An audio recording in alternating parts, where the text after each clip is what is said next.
What's up, everybody? My name's Parasite. Welcome back to the Jose Mourinho Challenge with Sporting.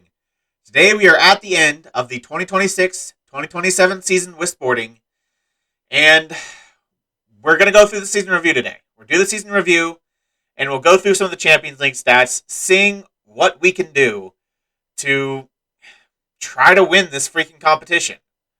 I've already had a look at them just because I wanted to develop a plan. I didn't want to leave it all till when I'm recording this. I wanted to kind of develop a plan beforehand and kind of have an idea of what I can do going forward. And I've decided to just completely go in opposite direction of where we've been going the past couple of years, because obviously it's not working. Like, we've gotten some big wins, like we made it to a semifinal, but most of the games that we've played in the Champions League against these big clubs in knockout games, we've been outclassed. Bayern Munich, Barcelona, Liverpool. So I have to do something different. So I'm going a completely different direction. I'll show you that after this, but let's start with the season review first. So if we look at the new arrivals, Malo Gusto was a tremendous signing for us. Ruben Aguilar had been a really good right back for us. He'd been solid every single season here. He was a great signing, but Malo Gusto has stepped his game to an even higher level. 23 years old as well, and he's playing fantastically. 7.52. Franjic, another really good signing. He's got great versatility. Did all right at pretty much every position we asked him to play. 10.25 million, 7.26 rating. Got 3 goals. Played quite a bit. Tellez came in as a free. I thought he played pretty well. Obviously, he's going to be leaving, but he gave us one good year, and I'm okay with that. I thought he did fine. Giovanni Herrazzo, just the youngster we signed for the future. Played a couple matches for us. Did pretty well. Daniel Veigal, even when I signed him, I didn't expect him to be as big of a first-team player as he ended up being. Like, he got 17 appearances. So he played a decent amount. He's probably our second-best right back right now. So, yeah, Daniel Veigal was a great signing. And Santilli, just another signing for the future. Transfers out Plazzari. I'm guessing, I was going to say, he made 38 appearances. I'm guessing that's not for Barcelona. For Barcelona B. So, yeah, just getting his wage off the books. Aguilar played a lot for Sociedad. Didn't play as well as he played for us. He is 34, and it looks like he's on kind of the downward trend. So, considering how good Malo Gusto played, that actually ended up pretty well in our favor. Ruben Vinagre also played a lot for Fenerbahce. Again, didn't put in the best of ratings. Xavi Simons, we also sold another big sale. Played a decent amount for Sampdoria. Didn't play very well, though. We never really missed him. He probably still wouldn't have got many matches, so I think that's a pretty good sale for us. Of the loans out, Bruno Thiago. You'll be seeing a little bit more of him later, but he went to Lech Poznan, and he lit it up. He got 27 goals and 39 appearances, 7.14 average rating. Lewis Nielsen went to Kilmarnock, played really well. Madiu Jallo went to Japan, I think that was Korea. That's South Korea. And didn't play a lot, which is kind of surprising, considering he's pretty decent. Montiel joined Thiago at Lech Poznan, played a lot, played pretty well as well, so it's good to see him doing well. Viviera got loaned out for the second half of the season to Bundesliga team Union Berlin, and played a lot for him, played pretty well in the Bundesliga. That's good to see, because he might be in or around the first team next year. Samuel Suarez also went to Germany, went to Hamburg, played a lot, did all right.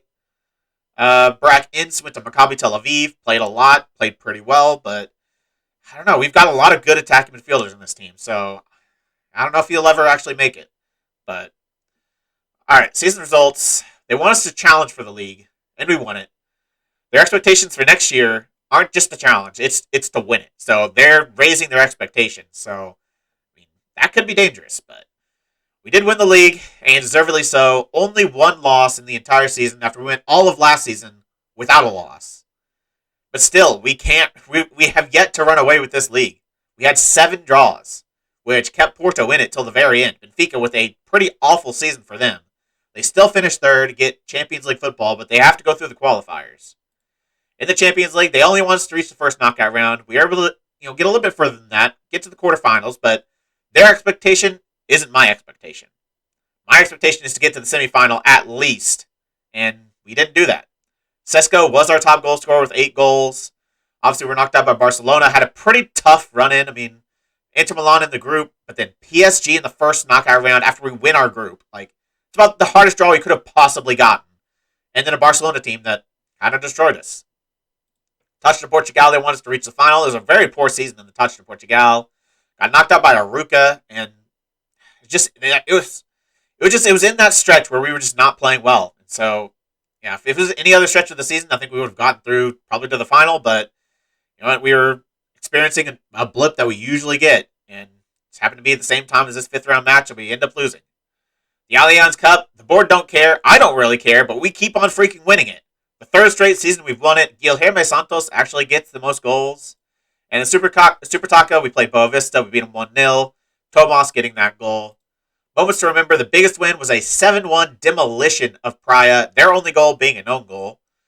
Match to remember was a 2-0 win over Sporting. Is that the last? No, it's in mid-season. So, yeah, I'd say that. I mean, the last game, to beat them to win the league is pretty big, but I'll take it. Goal of the season, DK, in the Champions League against Inter in our first match against Inter. Let's see this goal. Daryl DK in the 83rd minute to give us a point. Let's watch these goals. We'll see the Lautaro Martinez one. I don't remember that one either, but yeah, they destroyed us this match. This is before we went to the 5 at the back. And that's when we knew what we were doing wasn't working. All right, see this first goal by Lautaro Martinez. Lodi's going to cross in. Yeah, it's a pretty simple goal. But this is what we want to see.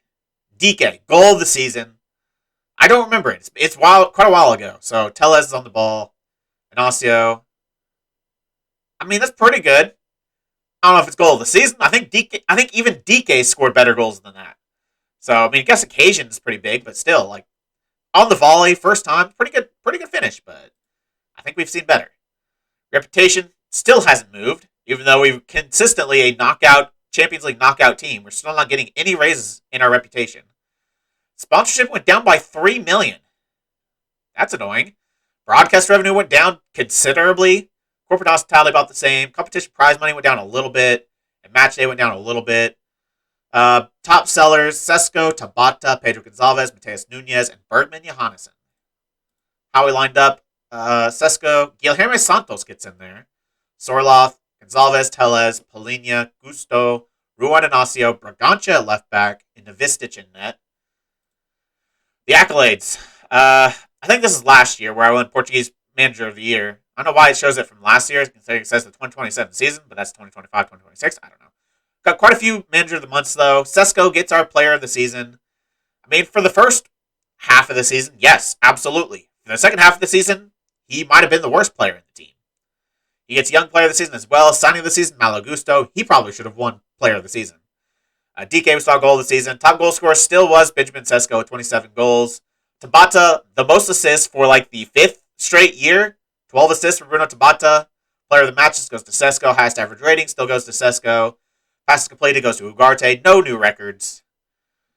And so we win 3 trophies. But not the one I want. Alright. Next we're going to look at some of the Champions League stats. Before we do that though, I was doing a little bit of scouting earlier just because I thought, I wanted to see if we could find a young midfielder that could, eventually maybe replace Nunez. Definitely eventually replace Sensi. Guy that could be a set piece taker for us. And I found what I think is the best 16-year-old I've ever seen. He's absolutely insane. And, no shocker here, he's English. All right, let me find him real quick.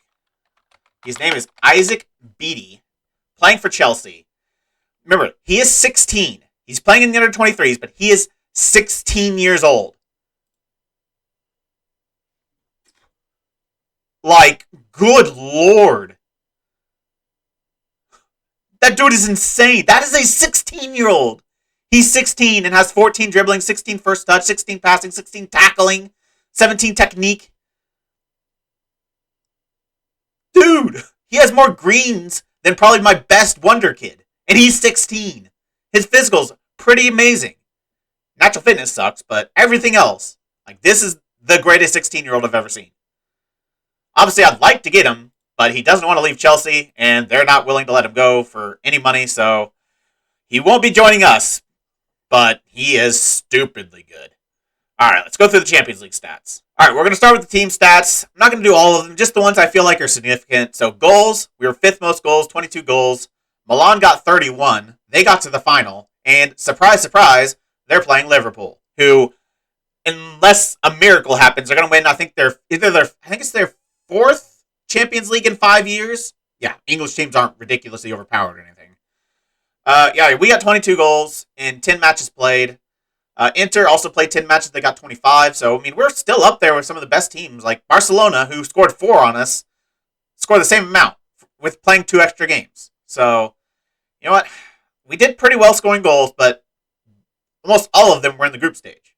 And almost all of them were against bad teams in the group stage. We scored, what? 2 goals against Inter. We scored 2 goals against PSG. And we scored 2 goals against Barcelona. So, over, 2 legs for all of them. So, yeah, we're not scoring enough goals in the big games. Goals per games were 11th with 2.2, but look at the teams around us, like, the best one is Inter at 2.5 with at least 10 games played. Milan, Liverpool up there, obviously, but I feel like we did all right. Expected goals, 18. Goals from corners, we actually had the most. We had 6 corner goals, which, means we're not scoring enough from open play, based, from what I'm saying. If we get the most open or corner goals and have, a decent number of goals, but we should have more. We're not scoring enough from open play. Direct free kicks, we had 1. Indirect free kicks, we had 0, I think. Yeah, 0. Chances created. Let's see where we're at on this. 11th. Not great, considering like Milan had 55 in 2 more games. Real Madrid had 45 in 2 less games. We're usually really good at creating chances too, so that's a little disappointing. Dribbles. Let's go dribbles per game. 12.3, which is up there with some of the best teams in the Champions League. 6th in total dribbles. Conceded how many goals? 6 in 10 matches. And 4 were in 1. So we conceded 2 goals in 9 matches. Is that the case? That doesn't sound right, but apparently it is. Because, what? Inter... Yeah, I think that... Well, no. Maybe it is. I don't know. Doesn't feel right, but apparently 6 goals in 10 matches, 4 in 1 game. Expected goals against, 8.6 or 8.86. Corners, we conceded how many? 2. Not terrible. Direct free kicks, we conceded 0. Indirect free kicks, we conceded 0. So the goals they did score were pretty much all open play. Clean sheets, we had 7, same amount as Milan, more than any other club. So defensively, I feel like we're doing pretty well. I mean, in our 2 home matches in the knockouts against PSG and Barcelona, they combined for 1 shot on target. So, yeah, defensively, we looked good. We just cannot score. With that 5 at the back, we played it 4 times. We never scored more than 1 goal in a match. That's just not going to cut it. I don't know if there's anything else I really want to look at. I mean, we can look at salary per annum just to see how big the app is. Barcelona, we're at top, 358. We have 80, which is a lot higher than when we first started here, but still, it's below Ajax, below Benfica, below Monaco, Gladbach. Like, yeah, the fact we're competing where we are with the number, like, that is why this is so difficult. Nearly $300 million more. All right, let's look at the player stats. This is kind of what I'm more interested in. Average rating. Sesko, 5th. But, like I said before, I don't know if I said that actually. I feel like most of his goals came against the bad teams. That's where most of our team goals came from. But I'm actually going to look. Did he score in the big matches? Inter, DK. Inter for the 2nd time. Sesko did score, but it took 89 minutes. PSG, it was Sesko, but it took 85 minutes. And then Gonzalez, Barcelona, DK, and Barcelona, Patella's penalty. So he scored a couple goals against good teams, but it took the entire match for him to get a goal. He still gets one of the top ratings, though. DK up there as well. And Malo Gusto. He was great, not just in the league, but in the Champions League. Goals, Sesko with 8, Haaland with 13, Lewandowski with 10. No one else up there at all. Sesko 5 expected goals, so he did score more than expected. Let's see, average minutes per goal. Do we had anybody else in here? Nope, just Sesko. So looks like we might be missing goals from other areas. I mean, DK scored a few, but I don't know if really anyone else scored. Like, Gonzalez scored a goal, but we're not getting goals from enough places, I think. And Sesko did have the most shots per 90. Who scored our free kick? We scored a free kick. Why is it not showing a free kick goal score? Okay. Penalties. We had one for Tellez that he took. Bruno Thiago played in the Champions League for Lech Poznan, scored a penalty. Assists. Salah 10. We don't have anyone any more than 3. So, I've kind of been blaming it on the goal scorers. But kind of looking at this, is it the creators that aren't showing up? Because not very many assists, not very many key passes, or whatever the attribute was, or the stat was. Chances created. Not many chances created. Sensi, decent assists per 90, but key passes. Tellez up there, 24, same for Pedro Gonzalez. Key passes per 90. Tellez actually did pretty well. As did Tabata, who didn't play a whole lot, because we played that 5 at the back for quite a bit. Chances created. Gonzalez. So, as a team, we didn't create much, but Gonzalez had a really good job of it. He's really stepped up this year. He's kind of been up and down a little bit, but I do feel like he had a really good season. Dribbles, we have anybody? No dribbles per 90? Still no. See, conceded. This is what I really want to see. How did our goalkeeper do? Oh, that's team conceded. I don't want that. Let's go key tackles. Anything there? No. Key headers? Ignacio. Interceptions? Malo Gusto and Ruan. Alright, conceded. This is what I want. Goalkeeping, conceded. So, Novistich, obviously he played every single Champions League match for us, so he conceded 6. He didn't play all of them. He played 9 of the 10. I don't know who played the 10th, but I think it was actually... Wait, no. The last group stage game was against Inter, which we needed to win. So I don't know who played the 10th game, but 6 clean sheets. I mean, like I said, 4 were in one game. So, I don't know. So I feel like I said, in the 2 home matches, in the knockouts, we had 1 total shot on our goal. So, do you give Novistich the credit for not having to make many saves, but feels like he made some? I don't know. I'm conflicted, really. Second most clean sheets behind Magnan. Conceded per 90, 0.67. Donnarumma, the only significant one that's better. Expected goals conceded, don't even know. Expected goals prevented, 5.26 from Rai. I actually thought about signing him, but he was going to be too expensive. Novistich with 1.88 expected goals prevented, which is more than Donnarumma. Saves per 90, I'm sure he didn't. Yeah, I'm sure he isn't even close on here. Barely had to make any saves. Expected saves per 90, still nothing. Save percentage, this is the one of the most important ones. 84%. So, I mean, that kind of factors out shots on target, because it's, how many shots on target did he save? He saved 84% of them.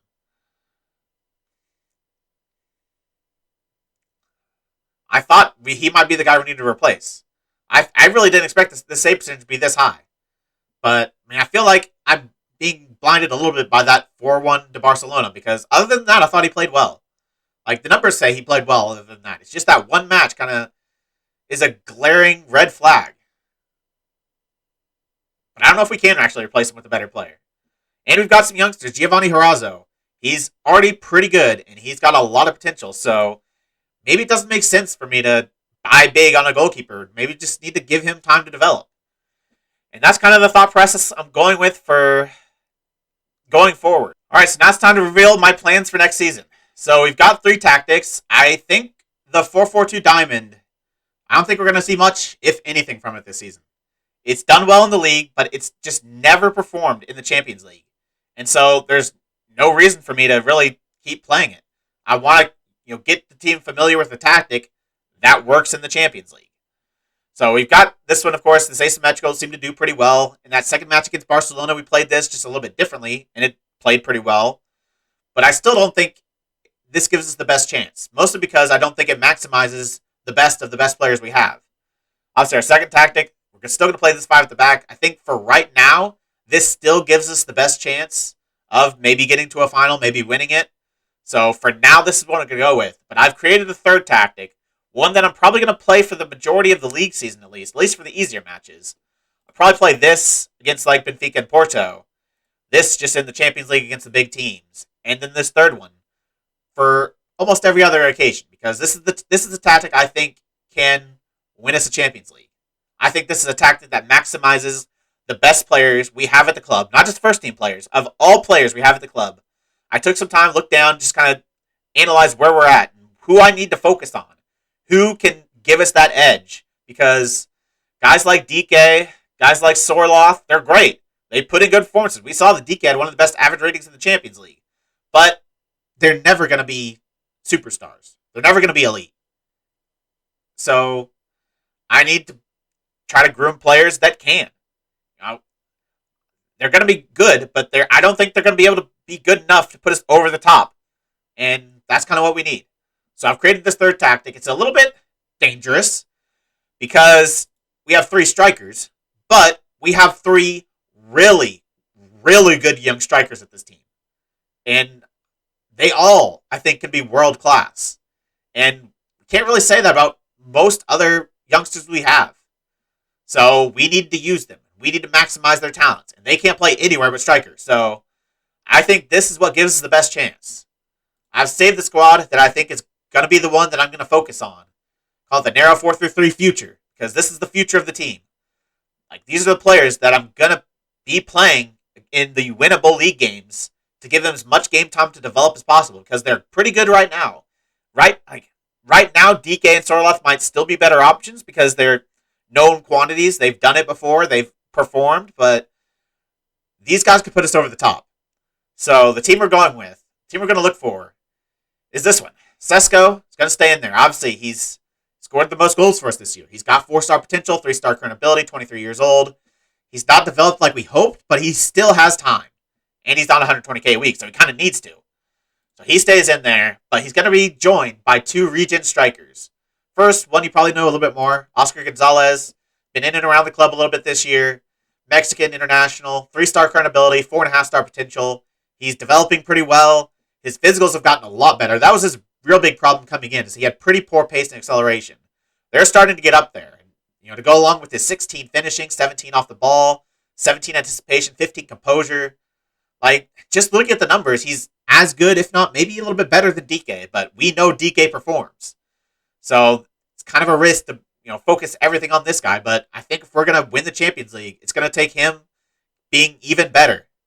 So, yeah, he's the first one. The other one, Bruno Thiago, the only youth academy product, sporting youth academy product, at least the best one we've got so far. He's gone on loan the past 2 years, and he has developed like crazy. He looks pretty good. This is Bruno Thiago, the wonder kid striker, Portuguese, 3-star current ability, 5-star potential at 20 years old. Really good dribbler, really good physical ability in terms of pace, 18 composure, 15 off the ball, 17 technique. The only issues with him is he has low teamwork, low work rate, but in the way I'm going to play him as that advanced forward in the middle, this is where the teamwork's going to come from. Gonzalez and Sesko both have decent teamwork. Thiago's just there to, dribble past defenders and score goals. So I think this is what gives us the best chance. We've really struggled with goals. We've done all right defensively in the Champions League. We just cannot score goals against the good teams. I'm hoping 3 at the top can kind of change that. To go along with them, we've got Nunez still in there and Gonzalez. Gonzalez, we saw, did pretty well in the Champions League this year. Nunez, it's so hard to judge because just the playmaker positions in general just traditionally don't do very well in this FM. But I feel like for the most part, he's been good for us. He's got some really good attributes. And I don't know if we can really improve him in the short term. We don't have any young midfielders that, in the short term, could take his position from him. So, right now, he's still penciled in there. Polina, I think for what we need, is really good as that defensive central midfielder. If we're playing with 3 strikers, playing kind of aggressive, we need a defensive rock in the middle. And that is just Polina. He's a very good defensive player. He's an extremely good defensive player. We do have Daniel Veigal, who is kind of the third wonder kid player that's kind of ready for the first team, but he's not anywhere close to as good defensively as João Polina, and he's not as good of a playmaker as Matheus Nunez, so he just doesn't really have a spot. I do think long term, if we do want to be as good as we can, if we're good enough, I think we don't necessarily need that strong, full-out defensive option in midfield. Maybe Veigal can come in and be a little bit more of a balanced option with some good passing, still decent tackling, good physical ability. The one thing that really holds him back is his lack of finishing ability. 5 finishing, 7 long shots. So, yes, don't know how he fits in the midfield, but he's definitely a player that's going to be in and around the first team. But with the way Malo Gusto played, we can't hitch our wagon to anyone else but him at right back. So he's definitely going to be the starter for the foreseeable future. And then Bergman Johannesson had a pretty poor season in the Champions League this year. Didn't play a whole lot because of injury, but when he did play, he didn't really do much. But last year, he was really good. He played a lot, and it was really good. The year before that, he played a lot, and he was pretty good. So I don't think we should be moving on from him just yet. Also because we don't really have anyone that's better than him. Like, our second best option is German Rivendiniera, who's still pretty decent, but 10 passing, 10 vision, 10 crossing. Like, really good physically, some pretty decent mentals, but he's just not quite there yet. He's okay to be a backup option, but he's not quite there. Center backs, I've penciled in Inacio and Ruan. Mostly that's because we don't have any good young center backs in the team. Like, we don't have any wonder kid center backs.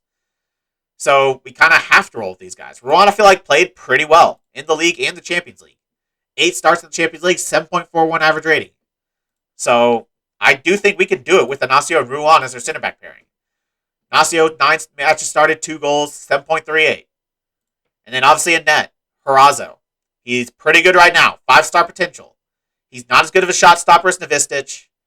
He's got some good agility and anticipation, but he's just not quite as good, I don't think, as Novistich right now. He doesn't have the aerial ability as Novistich either. Novistich has like 18 aerial reach, so he's not ready right now, but he's obviously the future at the goalkeeper position. And on the bench, we've got Franjic. Veigal is that right back option. Rivendiniera. Ampadu kind of is that anchor man role. Guilherme Santos, I think, is kind of the backup to Pedro Gonzalez. And then Sensi in there for now, at least. And there's our backup striker. It's not DK. It's not Sesko. Or Sorloth. It's Angel Quintana. I think he's kind of the future of our backup striker position. His finishing's a little low, but he has everything else. 18 dribbling is being the standout attribute. And he's got the teamwork. So he is only 5'9", so I don't know if he can really play that complete forward. But he's got really good heading. He just doesn't have that jumping reach or the size. But I think he's really good. I think he's a better long-term option than DK or Sorloth. So they might not be getting a lot of game time this year. Because this is a good team I'm going to want to play in the league. Because there's no point playing DK and Sorloth in the league. Like, they might help me win it, but that doesn't help me win a Champions League.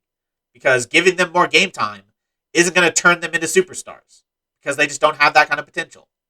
So, this is kind of what I'm going to be looking to do. I'm going to play this more often than not. Play these youngsters and hopefully develop them to become players that are good enough to score at a pretty high rate in the Champions League against good teams. So that's the plan going forward. I don't think we're really going to be bringing in any first-team signings because, for the most part, I don't think we can. I think we've got as good of players as we can possibly get. I'll probably sign a couple more regens, just kind of bolster our youth ranks even more. But I think this is the future. I'm hoping it is at least. So that's the plan. It's going to be a risk, but I feel like it's a risk we have to take. If we were Man City or Liverpool or Barcelona and we had over $300 million to spend, we might not need to take this kind of risk. But as Sporting, we've got to kind of shoot for the fences. So we got to be risky. We've taken a few risks before in this team, and so far they've worked out. Signing Bergman Johannesson, he's a midfielder that we converted to being a left back. He's been really good for us. Signing Sorloth, we lost Cristiano Ronaldo, and Sorloth hadn't really got a lot of game time elsewhere. It's a pretty big risk to take, a decently sized contract, a decent transfer fee, and he produced pretty well for us. The same with DK. So we've taken some risks, and so far it's paid off. Hopefully this will too, because if it doesn't, I don't know what to do. So I think that about wraps it up for today's episode. We've got a plan. We're going to stick to it. And now we just got to cross our fingers and hope it works. We've got a big offseason coming up. I said last episode, I can't guarantee there's going to be an episode out tomorrow. I'm going to try as hard as I can to get one out. But this is a pretty big offseason. So If it takes a while, it takes a while. But I actually feel like now that I've kind of got a plan, and a plan I feel okay about, it might not be that bad because, like I said, I don't know if we can actually bring in any first-team players. So I might not be making a lot of signings. Maybe this will be a pretty quick offseason. So yeah, I'm going to try to get an episode out tomorrow. If it doesn't happen, it's because I just am trying to figure things out. So, you know what? I want to do this right. I said the last episode, I want to do this right. I want to try to get this done as quick as I can. And so it's going to take some tough decisions. I think this is the first of many I'm going to have to make. See you next episode. If you made it this far, why don't you like the video, subscribe, and click the bell? The links to all my socials and my Twitch are in the description. I really appreciate all your support. Thank you all for joining me, and I'll see you next time.